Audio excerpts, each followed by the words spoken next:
Diletos amigos, saudações a todos. Dando sequência a essa segunda temporada do Semcast, vamos fazer uma série de episódios abordando tricologia, tá? Para esses novos episódios, temos aqui a doutora Alessandra, cirurgiã plástica da Clínica 100. Obrigada, bom dia. Doutora Cecília, dermatologista. Obrigada por estar aqui mais uma vez. E a doutora Sandra Perondi. Doutora Sandra Perondi, ela é pós-graduada em tricologia e terapia capilar pela Universidade Anhembi Morumbi, tá? Ela possui mestrado em administração de serviços na área de saúde e atualmente ela é diretora técnica da empresa Mais Cabelo e sócia da clínica Mais Cabelo Saúde Capilar Integrada. Doutora Sandra, bem-vinda ao nosso programa. Bom, vamos começar com a nossa convidada, né? Fale um pouco sobre você, doutora. Bom, hoje estou como diretora técnica da Rede Mais Cabelo, né?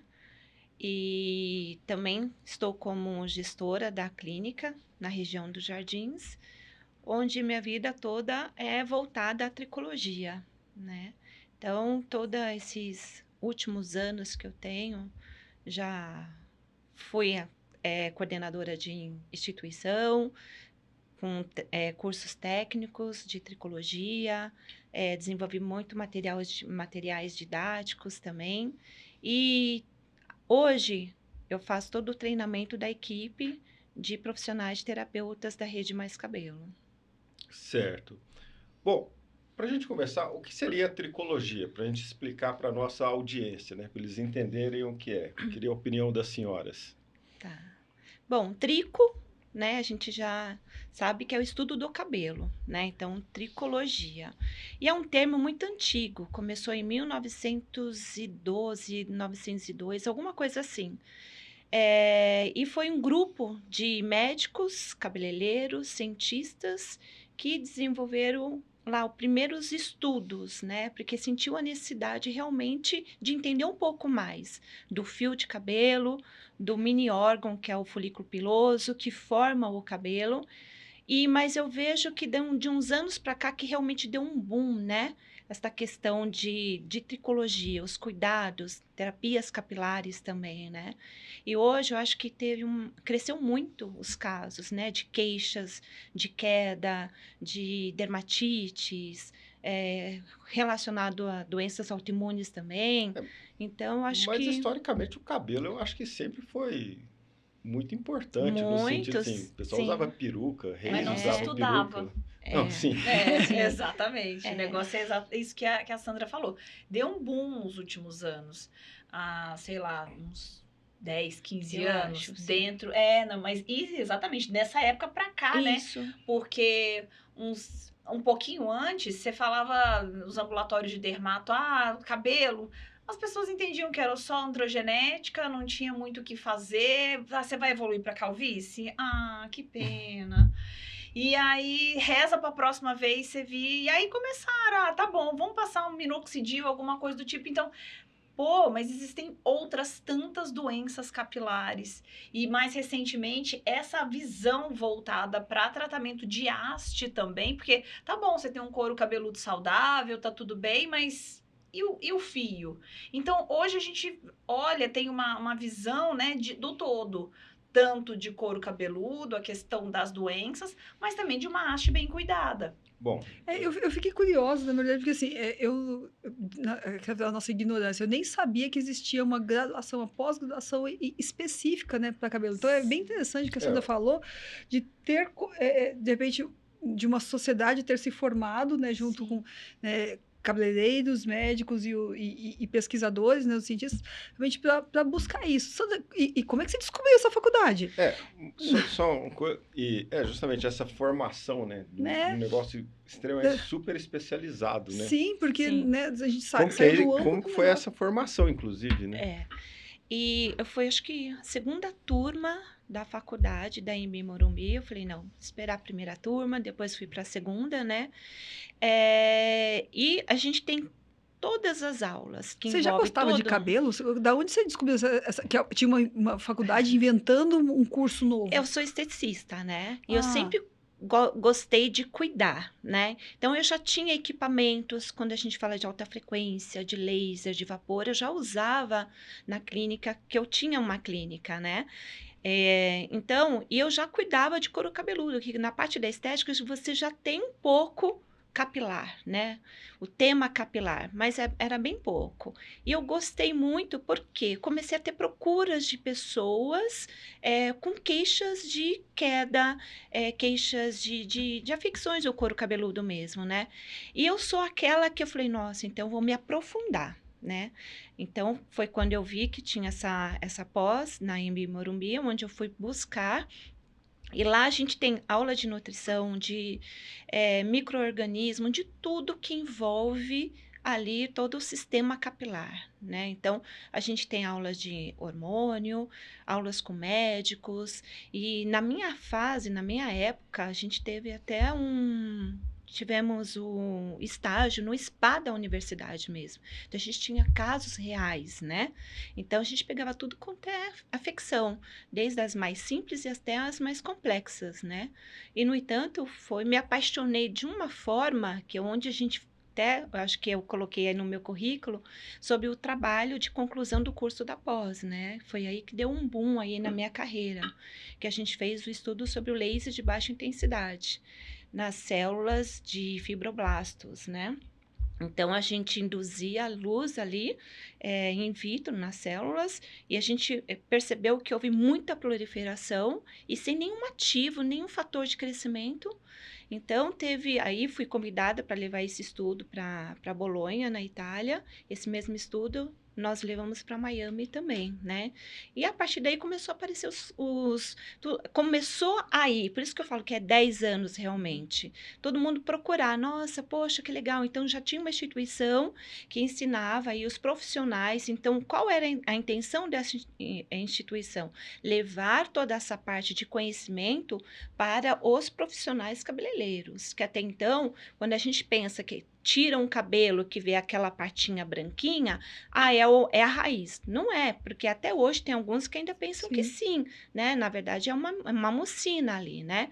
Então, levar esse conhecimento para esses profissionais.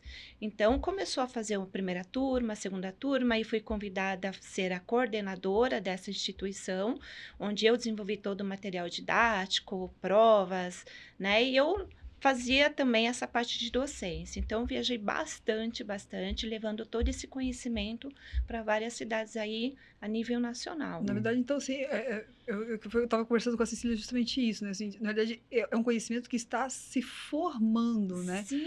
Porque ele é extremamente recente, né? Se você lá em alguma coisa de 10 anos... Mas esse interesse... você ainda estava dentro de uma instituição, você não tinha como público transportar isso digamos, a um público privado, era mais como ensino, como... Uma instituição de ensino, sim, né?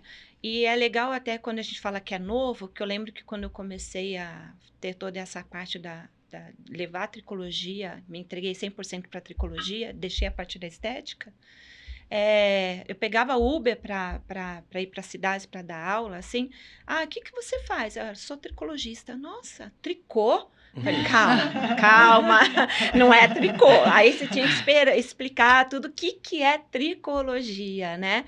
Então, e outra, eu vejo que muitas pessoas hoje falam assim, poxa, é difícil de achar um profissional tricologista mesmo, né? Então, que realmente estuda toda a parte da fisioanatomia do couro cabeludo, né? Todo do sistema capilar e mais os fios também, né? Exato, porque a gente cuida não só do couro e do fio. Então, tem muitas pessoas que falam assim, poxa, eu vou passar um produto no fio. Mas será que é o ideal? Né? Primeiro, a gente tem que fazer testes, a gente tem que fazer uma avaliação mais precisa para indicar o tratamento mais assertivo, tanto para o couro como para o fio. Bom, hoje, né, o tratamento do cabelo, né, vamos assim dizer, igual foi citado aqui, há 10, 15 anos atrás não tinha essa importância. Na opinião de vocês acham que, assim, hoje em dia, se importa-se mais porque houve realmente esse estudo e viu-se que pode ser tratado? Ou justamente a própria pessoa foi procurar por isso e precisou-se esse desenvolvimento? Eu acho... Porque, por exemplo, hoje até se brinca, né, que o transplante seria a cirurgia, o equivalente à prótese mamária da mulher no homem, né? Eu acho que hoje em dia vem surgindo com mais frequência as queixas, né? Eu acho que daí que começou realmente a disseminar, né, essa área. Por quê? Antes você não via com tanta frequência as queixas das mulheres perdendo o cabelo. Né? Antes a gente acostumava ver homens mais velhos, calvos. Hoje, com 17, 18 anos, já está desenvolvendo uma alopecia, uma calvície. Hoje, menina, 17, 18 anos, já tem uma calvície, né? Padrão feminino, mas tem. Então, antigamente, não. Então, eu vejo o que mudou dos anos para cá que está fazendo com que as pessoas mais jovens estão perdendo o cabelo. Então, hoje já tem estudo que falam estresse perde cabelo, falta de nutrientes faz cair cabelo, emocional, né? Então, tudo isso, eu acho que vem trazendo, está sendo muito casos muito mais acometendo pessoas mais novas, né? Então, por isso que eu acho que está crescendo mais ainda a procura. Eu vejo por esse lado, né? Digamos assim, o perfil do doente, né? Vamos Isso. chamar assim, E acho que a gente mudou. começou a perceber que tem jeito, né? Porque acho que Sim, alguma eu ia coisa, chegar como a nisso, Cecília falou, antes ela aceitava como uma premonição. fazer, Olha, você vai ficar Isso, calvo e aceita, né? Sim. E é o que tem, acostume-se com isso e tudo.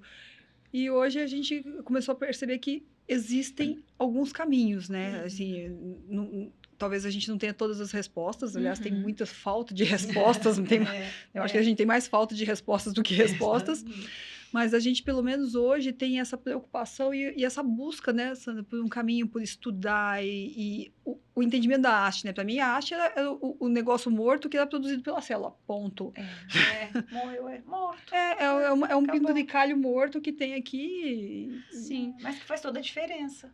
Mas o que acontece? O cabelo, por mais que a gente fala, as células são mortas, mas o fio de cabelo é reativo. Sim. É reativo a tudo que a gente aplica. Isso é importante, né? Então, assim, usa-se um shampoo que tem uma ação de detergência, você vai ver como é que fica seu cabelo. Né? Usa um shampoo que tem um conceito de cuidado, seja nutritivo, seja de hidratação. Você vai ter a reação desse cabelo, vai se tornar mais maleável, mais brilhoso, mais macio. Sim. Então, ele é reativo a tudo. Pode ver como ele é reativo se você tem uma má nutrição, Sim. né? Se você expõe muito o seu cabelo. Então, eu vejo por esse sentido, sim, né? Então... Bom, hoje você trabalha como diretora técnica, né? E como foi essa transição da parte educacional para o setor privado, vamos assim dizer? Eu sempre levei também como em paralelo, tanto essa parte de instituição, de ensino, né? De levar conhecimento, eu levei em paralelo minha sala de atendimento. Então, eu tinha uma clínica onde eu dava continuidade, né? Porque eu acho que isso é importante. Não ter só a parte teórica, mas a parte prática também. E fui indicada para a rede Mais Cabelo, né? Entraram em contato comigo. Foi uma indicação de uma das minhas ex-alunas, que eles estavam procurando melhorar aí os tratamentos que eles tinham, né? Então, precisava, quando a gente fala de franquia, tem que ter uma padronização, né? Então, tinha que ter um menu do passo a passo a ser seguido. Porque o paciente ele vai ser cuidado em uma unidade no Rio de Janeiro e esse mesmo cliente, ele pode ir para Recife, Natal, Manaus e tem que ser o mesmo tratamento. Então, foi aí onde eu entrei, desenvolvi todo o material de formação para as profissionais terapeutas da Mais Cabelo. Então, a gente tem uma cartilha falando de toda a terapia capilar, toda a parte teórica. Construí também todo o menu de tratamento. Então, todos os menus hoje que a gente tem disponível, desde tratamento de couro cabeludo e fios, haste, né? E também foi quando a gente começou a perceber, eu até falei assim, vocês já pensaram em ter uma linha, né? Porque faz todo sentido, por que não, né? Aí foi onde começou a estreitar mais ainda esse laço, né? Então, fiz todo esse projeto, acabou, né? Aí depois a gente começou a desenvolver a linha. Aí eu falei, peraí, vamos lá, vamos estreitar melhor aí, né? Vamos lá, quero que você seja exclusiva, porque eu já trabalhava com outras empresas, né? Falei, então tá bom. Então a gente sentou, nós conversamos, alinhamos, foi onde eu comecei a me dedicar 100% projeto para Mais Cabelo. Uhum. Bom, só preciso fazer um disclosure nesse momento, que o Semcast não recebe, né? Não tem patrocínio da empresa Mais Cabelo. Não é a nossa proposta aqui. Isso, sim. A nossa proposta é a divulgação. Uhum. E eu acho que a doutora Alessandra, ela gostaria de falar sobre... Isso é Vamos importante fazer a gente mostrar essa isenção. Justamente, para não... E também eu trabalho hoje, né? A Cecília também, nós somos... eu sou diretora de pesquisa da Mais Cabelo. E a Cecília também é uma das consultoras hoje, porque a Mais Cabelo ela tem esse olhar de excelência, né? Então, hoje a gente vai acabar falando muito da Mais Cabelo, mas eu brinco que, assim, a gente não está falando da Mais Cabelo para divulgar Mais Cabelo, mas a gente está na Mais Cabelo porque a gente acreditou no projeto, né, Sandra? Uhum. Então, realmente, né, que é uma empresa que preza por isso, né? Do mesmo jeito que eles foram te buscar, porque eles queriam o melhor, né? Também eu entrei também com essa mesma proposta, eles me buscaram, porque, olha, Sandra, a gente quer buscar um melhor transplante, né? A Cecília também entrou justamente com isso, olha, a gente quer o melhor conhecimento dermatológico aí, assim, e essa sinergia, né, é o que a gente acha que, né, do mesmo jeito que lá atrás começou-se com isso, né, como pesquisador, né, com o pessoal que entendia de cabelo e com a parte médica, né, a gente está refazendo aí todo essa parte histórica, né? Que eu acho que assim, é essa sinergia, né? Que hoje traz o melhor para o paciente. Né? Trazendo essa multidisciplinaridade, Sim. né? Para todos e um ponto chave comum, né? Porque a Mais Cabelo começou como transplante. Sim. Então, os cirurgiões, os dermatos, os tricologistas, todo mundo para poder chegar, né? É o que a Sandra falou, de chegar num ponto comum que seja bom para todos, né? Não adianta você usar só um shampoo para couro cabeludo que não seja bom para o fio e vice-versa. Então, é mais ou menos essa ideia de tudo, né? Bom, feito esse disclosure, né? Mas como é o trabalho de vocês em equipe? Como que funciona? Dentro da empresa, obviamente. Sim. Bom, lá, então, eu estou na unidade de jardins junto com a Sandra, então a gente faz o tratamento da saúde capilar. Na nossa unidade a gente não faz transplante, né? Mas lá nós temos a Sandra, que tem esse olhar, né, sobre o aspecto geral, né, de couro cabeludo, de haste e tudo mais. Fico eu na parte médica, de prescrição, de leituras dos tricotestes, da execução de procedimentos. Nós temos a Audi, que é a nossa terapeuta capilar, né, que efetivamente atua no tratamento do couro cabeludo, né, com os ativos e também na haste. E o pessoal trabalha junto com a gente lá, né, de apoio técnico. E a unidade de jardins, justamente por essa vertente, essa alma que a Sandra tem já de toda essa parte mais acadêmica, né? A unidade de saúde capilar aqui de São Paulo é um dos polos de pesquisa. Sim. Né? Então, e como que é a sua atuação em pesquisa, mesmo dentro de um setor privado? Né? A Mais Cabelo, assim, por ser uma rede bastante ampla, o volume de informação gerado é muito grande, né? Então, assim, doenças que a gente acreditava raras, né, pelo volume de pacientes atendidos, elas passaram a ser muito visíveis, né? Nossa, existe isso, né? Eu só tinha visto no livro. Então, o volume de informações que é gerado é bastante amplo. Então, eu tenho esse trabalho de a gente mantém a padronização, né? Então, esses protocolos são seguidos, então a gente tem um certo padrão de atuação, e isso a gente permite que a gente analise as respostas. E aí, organizando esses dados e procurando sempre na literatura e procurando os últimos mecanismos, equipamentos e todas essas novidades, vamos assim dizer, que são lançadas, a gente pode testar e utilizar e comprovar se tem ou não eficácia antes de ser lançada no... Isso que eu ia dizer, assim, que é um negócio que... Porque lança o tempo todo, né? Mas o quão eficaz é isso e realmente funciona ou sei lá, né? Porque tudo que se lança num valor e tal. Será que vale a pena pagar esse valor por uma outra coisa que já é consagrada e que funciona? Então, assim, tudo isso a gente tem esse cuidado mesmo de discutir o que realmente vale a pena e o que não vale a pena. Bom, Sim, entendo eu, né, que vocês estão falando que a multidisciplinaridade aí é extremamente importante. Do mesmo jeito que manter o tratamento personalizado, né? Uhum. Sim. Porque, por Sim. exemplo, chega o paciente, né, o doente, com determinada queixa, mesmo que existam esses menus, esses protocolos, ele é avaliado Sim. para que se Para faça chegar ao... de Isso, forma mais adequada. Exato, protocolo um diagnóstico Isso. correto, assim, Uhum. uma avaliação bastante efetiva e um diagnóstico correto antes das propostas de tratamento. Uhum. Então, não é alguma coisa, você chega lá e fala, eu quero fazer tal coisa. Não, você vai ser avaliado e nós vamos analisar se aquilo é bom ou não para você, se está indicado ou não. Isso. Por mais que a gente fale que seja padronizado, né? Mas a gente tem flexibilidade dentro Sim. dos tratamentos e indicar o melhor para aquela pessoa, aquele cliente paciente que apareceu na clínica, né? Então, é personalizado mediante a queixa dele. E quando a gente fala de trabalhar com médicos, tricologistas e terapeutas, porque a gente vai cuidar do paciente como um todo. Então, a doutora Cecília prescreve, porque a gente sabe que de dentro para fora que a gente vai conseguir uma melhora também. E a gente trabalha de fora para dentro, né? Com ativos farmacológicos, com ativos cosméticos e com equipamentos também. Por isso que é importante, né? Isso. De vez em quando vocês têm alguma diferença? Falar, vamos fazer isso ou aquilo. Como que é feito para chegar a essa opinião final? Não, vamos fazer isso. Porque às vezes, por exemplo, acontece, vamos avaliar alguém e tudo mais, de repente a gente tenta por esse lado ou por aquele, e a gente vai tentando chegar num consenso mediante...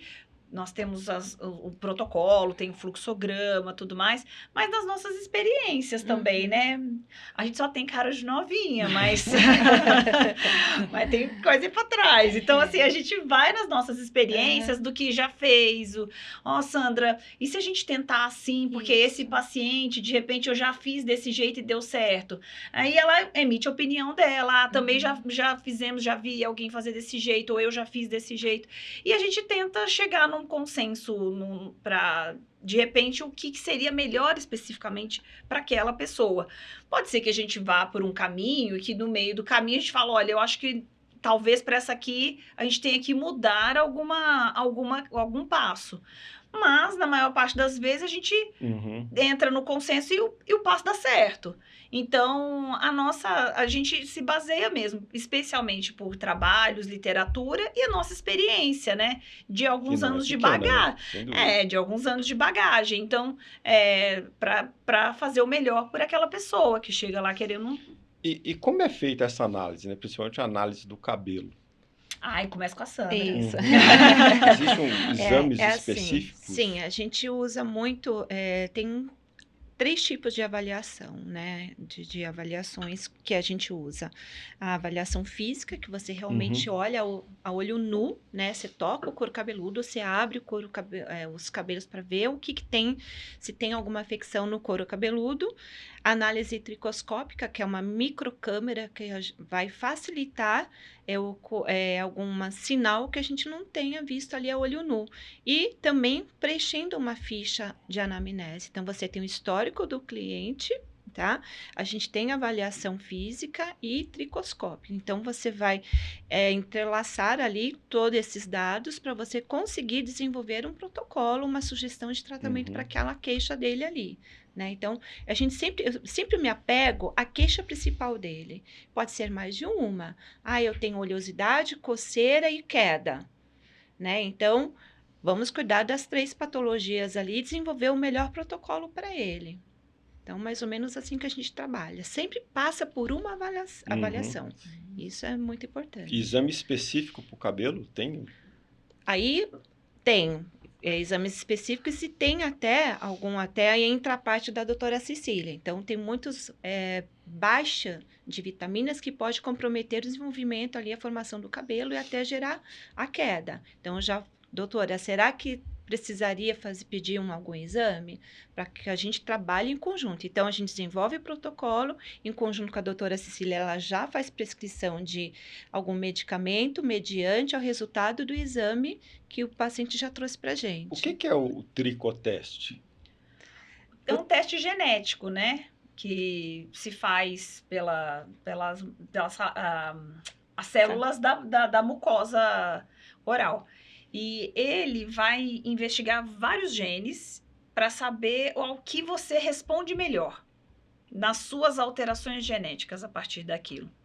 E usando não só a sua parte genética, mas a sua epigenética, que é o que você sofre de influência do ambiente, para fazer com que aquele gene haja, por assim dizer, né? Então, a gente pergunta se a pessoa fuma, se toma bebida alcoólica, se faz uso de alguma intempérie no fio, enfim, outras coisas do dia, se tem estresse, até se mudou de casa. Então, assim, tudo isso para tentar achar um ponto entre o que você tem, que você carrega no seu DNA, e o que vem de fora e que influencia no seu DNA. E a partir disso, elaborar um método de tratamento aí que possa ser o mais eficaz possível para essa pessoa, juntando essas duas coisas. Okay. Que com esse resultado a gente tem uma maneira mais assertiva de qual ativo indicar para aquele cliente paciente, né? Então, é levado para um laboratório no exterior, depois de uns 20, 25 dias, a gente tem devolutiva desse laudo, né? Que é onde a doutora Cecília, ela indica ali o que foi mais preciso. Tem pessoas que fazem uso durante vários anos de um ativo e não tem uma evolução ali. Resultados. Então, não era para ele, né? Então, ali vem uma sugestão de medicamentos. Isso. É muito interessante. A Débora Seco mesmo fica contando essa história dela ter usado finasterida, assim, uma vida. E aí, quando ela fez o teste, o tricoteste, ele não era efetivo. Né? Para ela, né? Para Esse ela, é o importante. Então, assim, e a gente sempre fez teste terapêutico, né? Porque, assim, o que a gente fazia é o que a gente faz hoje o tempo todo, né? Que a gente dá a medicação e é interessante que às vezes tem gente que responde, tem gente que não responde. Meu amigo ficou tão bem com isso e em mim não funcionou e tal. E hoje, né, a gente já tem um pouco mais de clareza, né? Não tem todas as respostas ainda, mas a gente tem um pouco mais de clareza do que a maior chance de resposta. Né? Então, porque de um jeito ou de outro são medicações. Tá? Nós não estamos falando de brincadeira, a gente está medicando. Isso. Né? E medicação para a vida toda. Até quando eu vou tomar? Exato. Quando você quiser ter cabelo. Quando, sei lá, você tiver seus 80 anos, você chutar o balde e falar assim, agora eu não me importo mais, você para. Nem isso mais, porque a gente tem muito paciente acima de 70 anos. Sim, né? então, mas se quiser. Se não quiser, eu tô com 90, ainda quero, continua tomando. E o bonitinho é de pessoas dessa, né? Você vê assim, quanto que a gente tá com essa longevidade que as pessoas hoje estão se preocupando. Mas será que tem jeito? Ué, tem. Então, né, por que não? Tá incomodando, de repente, eu achei outro dia muito lindo, as filhas se juntaram para a mãe fazer o transplante, porque a mãe não ia mais para a praia, uma senhora de 68 anos, e aí fez o transplante, né, porque ela já não ia pra praia, porque aí quando molhava o cabelo fazia aquele... ficava um ralinho, né? E ela não ia pra praia. Eu falei, poxa, né, sonho é sonho, não tem hora, né? Não tem hora. Lógico, a gente sempre, né, bate na necessidade de quanto antes começar, melhor. Mas... Pensa, é uma senhora de 68 anos que provavelmente abriu um quadro de androgenética depois de ter tido as filhas, que deve ter em torno aí de uns 30 anos. E 30 anos atrás, quem é que cuidava direito, né? A gente tinha malemar o minoxidil e nessa época foi quando a finasterida começou a fazer parte do rol de tratamento para homens. Olha, eu acho que há 30 anos atrás tinha só Jamborandi. É verdade. Não, mas 30 anos atrás já tinha o minoxidil, porque o minoxidil é da década de 80. Mas é isso. Então, assim, sonho é sonho, realizado, feliz e tal. Então, assim, cada um vai tratar até quando acha que seja necessário.